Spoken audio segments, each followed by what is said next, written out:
दर्शकों, मैं आपको इस वीडियो में बताने वाला हूं कि साल 2024 में श्राद्ध पक्ष कब से कब तक है। आपके मन में रहता होगा कि श्राद्ध पक्ष का क्या अर्थ होता है, मृत्यु के बाद श्राद्ध कब है, पहला श्राद्ध किसका होता है, श्राद्ध पक्ष में क्या नहीं करना चाहिए, हिंदू धर्म में श्राद्ध क्या होते हैं, पितरों की उम्र कितनी होती है, पितरों को पानी कौन दे सकता है, क्या कोई जिंदा रहते हुए अपना श्राद्ध कर सकता है, श्राद्ध कितनी पीढ़ी तक किया जाता है, श्राद्ध पक्ष में कौन सी सब्जी नहीं बनानी चाहिए, क्या महिलाएं मासिक धर्म के दौरान श्राद्ध कर सकती हैं, श्राद्ध नहीं करने से क्या होता है, क्या आप दामाद पिंडदान कर सकता है, क्या लड़कियां तर्पण कर सकती हैं, नारायण बलि श्राद्ध क्या है। यह सब बात आपके मन में श्राद्ध पक्ष के समय चलती रहती हैं। वह सब जानकारी हम इस वीडियो में विस्तृत रूप से देने वाले हैं। मैं आपसे आग्रह और निवेदन करता हूं, अगर आपने श्राद्धों के बारे में ठीक से जानना है तो वीडियो को पूरा अंत तक देखें, जिससे कि आप श्राद्ध पक्ष में अपने पितरों के लिए विधि विधान से उनकी तृप्ति के लिए पूजा अर्चना कर सकें। अगर आपने अभी तक हमारे इस YouTube चैनल कथावाचक पंडित अमरचंद भारद्वाज को सब्सक्राइब नहीं किया है तो अवश्य ही सब्सक्राइब कर लें। अतः अब बात करते हैं श्राद्ध पक्ष के बारे में। प्रथम प्रश्न है, श्राद्ध पक्ष कब से कब तक है। साल 2024 में श्राद्ध पक्ष 18 सितंबर 2024 बुधवार से प्रारंभ होकर 2 अक्टूबर 2024 बुधवार को समाप्त हो रहे हैं। प्रश्न नंबर 2, श्राद्ध का क्या अर्थ होता है। श्राद्ध का अर्थ अपने देवों, परिवार, वंश, परंपरा, संस्कृति और इष्ट के प्रति श्रद्धा रखना है। हिंदू शास्त्रों में कहा गया है कि जो स्वजन अपने शरीर को छोड़कर चले गए हैं, चाहे वे किसी भी रूप में अथवा किसी भी लोक में हों, उनकी तृप्ति और उन्नति के लिए श्राद्ध के साथ जो शुभ संकल्प और तर्पण किया जाता है वह श्राद्ध होता है। मृत्यु के बाद श्राद्ध कब है। श्राद्ध हमेशा मृत्यु की तारीख से 1 वर्ष बाद से ही श्राद्ध होता है। बरसी पर उसी दिन की हिंदी तिथि के अनुसार श्राद्ध करते हैं। पहला श्राद्ध किसका होता है। इस दौरान लोग अपने पितरों को प्रसन्न और संतुष्टि करने का प्रयास करते हैं। माना जाता है कि पितृपक्ष की शुरुआत भाद्रपद पूर्णिमा तिथि से होती है, जो कि साल 2024 में 18 सितंबर 2024 बुधवार से हो रही है। इस दिन उन पूर्वजों के सम्मान में श्राद्ध किया जाता है जिनकी मृत्यु महीने के पूर्णिमा के दिन हुई है। श्राद्ध पक्ष में क्या नहीं करना चाहिए। पितृपक्ष की अवधि 15 या 16 दिन होती है, जिसमें पूर्वजों के निमित्त पिंडदान, तर्पण और श्राद्ध कर्म किया जाता है। पितृपक्ष में नया वाहन, मकान, कपड़े आदि की खरीदारी करना अशुभ माना जाता है। साथ ही मुंडन, गृह प्रवेश, विवाह और सगाई जैसे शुभ कार्यों पर रोक होती है। श्राद्ध का क्या महत्व है। श्राद्ध करने वाला मनुष्य विविध शुभ लोकों को प्राप्त करता है, परलोक में संतोष प्राप्त करता है और पूर्ण लक्ष्मी की प्राप्ति करता है। अत्रि संहिता के अनुसार पुत्र, भाई, पौत्र, पोता अथवा दोहित्री यदि पितृ कार्य में अर्थात श्राद्धानुष्ठान में संलग्न रहे तो अवश्य ही परम गति को प्राप्ति होती है। हिंदू धर्म में श्राद्ध क्या होते हैं। श्रद्धापूर्वक पितरों के लिए जो तर्पण, पिंडदान और ब्राह्मण भोजन कराया जाता है, इसे ही श्राद्ध कहते हैं। सनातन संस्कृति में पितरों को अत्यंत महत्वपूर्ण और सम्मानजनक स्थान है। पितृपक्ष की अवधि श्राद्ध के लिए सुनिश्चित है, जो भाद्रपद मास की पूर्णिमा से आश्विन मास की अमावस्या तक कुल 16 दिनों तक होती है। पितरों की उम्र कितनी होती है। धर्मशास्त्रों के अनुसार पितरों का निवास चंद्रमा के ऊर्ध्व भाग में माना गया है। ये आत्मा मृत्यु के बाद 1 से लेकर 100 वर्ष तक मृत्यु और पुनर्जन्म की मध्य की स्थिति में रहती हैं। पितृलोक के श्रेष्ठ पितरों को न्यायधात्री समिति का सदस्य माना जाता है। पितरों में कौन कौन आते हैं। तीर्थ पुरोहित बताते हैं कि पितृपक्ष के दिनों में पितरों को पिंडदान, श्राद्ध, तर्पण आदि कर प्रसन्न किया जाता है। वायु पुराण में उल्लेख है कि पितृपक्ष में पितृ सूक्ष्म रूप से धरती पर वास करते हैं। वहीं 3 पीढ़ियों तक को पितृ माना गया है। पितृकुल से पिता यदि मृत्यु हो गई है, दादा और परदादा शामिल होते हैं। अगला प्रश्न है, मृत्यु के कितने वर्ष बाद गया जाना चाहिए। बात की जाए आत्मा के अगले जन्म की तो कहा जाता है कि आत्मा को दूसरा जन्म लेने में मृत्यु के 3 दिन से लेकर 40 दिन का समय लग जाता है। गरुड़ पुराण में बताया गया है कि मृतक का पिंडदान उसके पुत्र द्वारा ही किया जाना चाहिए। पितरों को पानी कौन दे सकता है? पितृपक्ष में श्राद्ध कर्म करने से पितृ ऋण भी चुकता होता है। पंडित राजा आचार्य के अनुसार घर के मुखिया या प्रथम पुरुष अपने पितरों का श्राद्ध कर सकता है। अगर मुखिया नहीं है तो घर का कोई भी अन्य पुरुष अपने पितरों को जल चढ़ा सकता है। जिंदा रहते हुए क्या कोई अपना श्राद्ध कर सकता है? धर्मशास्त्रों के अनुसार न केवल श्राद्ध कर्म बल्कि व्यक्ति अपना पिंडदान भी स्वयं कर सकता है। पात्रता और अनिवार्य शर्त यह है कि वह व्यक्ति अपने वंश की अंतिम कड़ी हो या व्यक्ति को ऐसा लगता हो कि उसकी मृत्यु के पश्चात उसका श्राद्ध विधि पूर्वक नहीं हो पाएगा।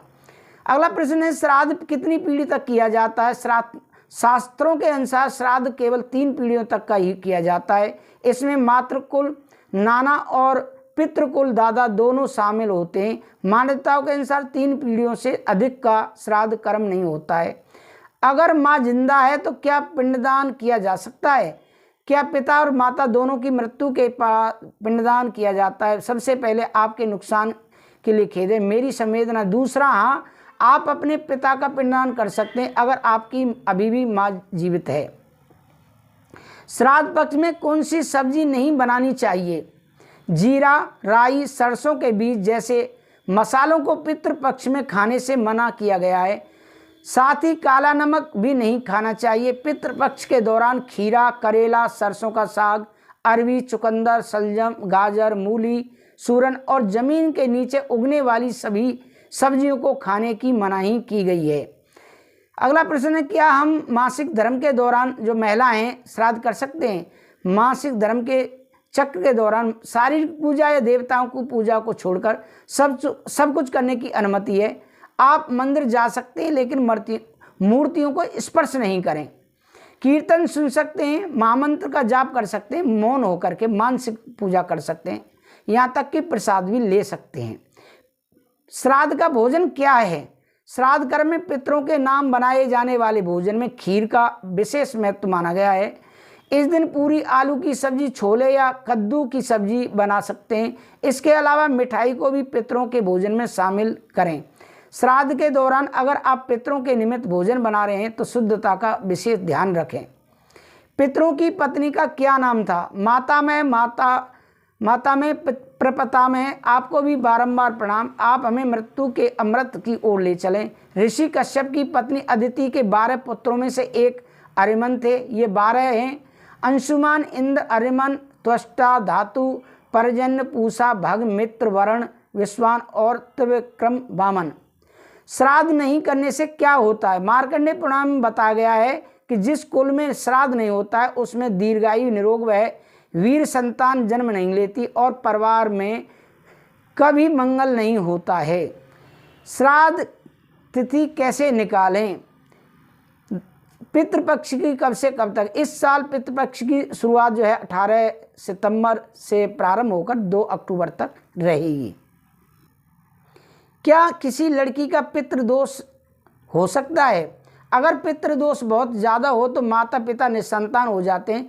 इस दोष वाली लड़कियों को शादी होने तक मुश्किलों का सामना करना पड़ता है। कुछ मामलों में देखा गया लड़की अपने माता पिता की देखभाल करती हैं और शादी नहीं करती हैं। आखिरकार किसी व्यक्ति के भाग्य के 3 कारकों में से एक कारक पितृदोष पर निर्भर करता है। पितृपक्ष के लिए पानी कैसे दें?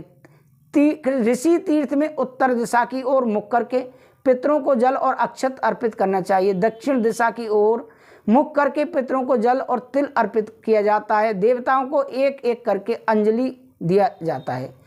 कैसे पता करें कि पितृदोष है? शास्त्रों के अनुसार अगर कोई व्यक्ति पितृदोष से पीड़ित है तो भरसक प्रयासों के बाद भी उसका वंश आगे नहीं बढ़ता है। घर में पीपल के पौधे का उगना पितृदोष का एक लक्षण माना गया है। अगर व्यक्ति को कड़ी मेहनत के बाद भी नौकरी, चाकरी, व्यापार में परेशानियां आती हैं तो इसे पितृदोष का एक संकेत माना जाता है। पितृदोष से कौन सी बीमारी होती है? पितृदोष से तो जीवन कठिनाइयों से भर जाता है। यह दोष कुछ ग्रहों के कमज़ोर होने से भी बनता है। इसकी वजह से घर में कलह, अशांति, धन की कमी और बीमारी लगी रहती है। पितृ का आशीर्वाद कैसे प्राप्त करें?